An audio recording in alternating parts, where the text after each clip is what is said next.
Here's what you need to make this ribbon and bead ornament. First off is some ribbon of any color. I use green because they're trees. Then you need some matching thread, which I didn't have, so I used white. Some beads of a different color. A needle to go with the thread, obviously. Some super glue, as well as some scissors or thread cutters, which is what I'm using. So let's get started. You want to start out by cutting a piece of your thread. Mine's probably about 4 feet long, and when you double it up, it becomes 6 feet. So cut it off, thread it, and then double it. So pull one side through so it's the same length as the other one.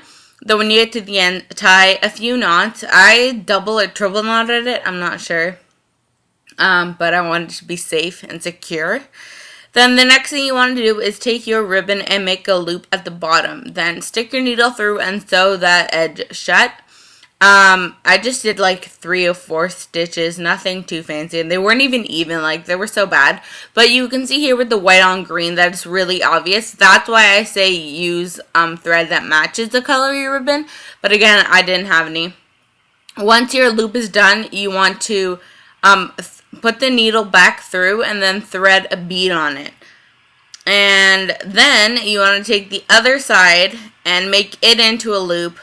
And instead of sewing it down, just stick the needle through so it's like stuck near the bottom. See how that makes sense? Okay, then attach another bead and then loop it again. And the only thing you want to make sure is that your loops progressively get smaller. There's really no other rule to it. You can use any kind of beads you want, any kind of thread you want.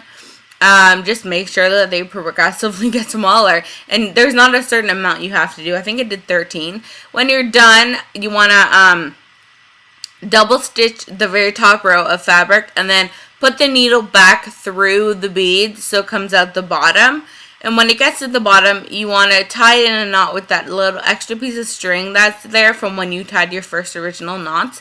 Then, to make it extra secure, because I'm like scared everything's going to fall apart all the time, I'm going to thread the needle back through to the top, and this time I'm going to use the leftover thread to create a loop so I have something to hang it from. And then once that's done, just dab it with crazy glue on both ends, right where the knots are, and then cut off any extra thread, and you are completely finished. You have these amazing Christmas trees, and this is what they look like spinning.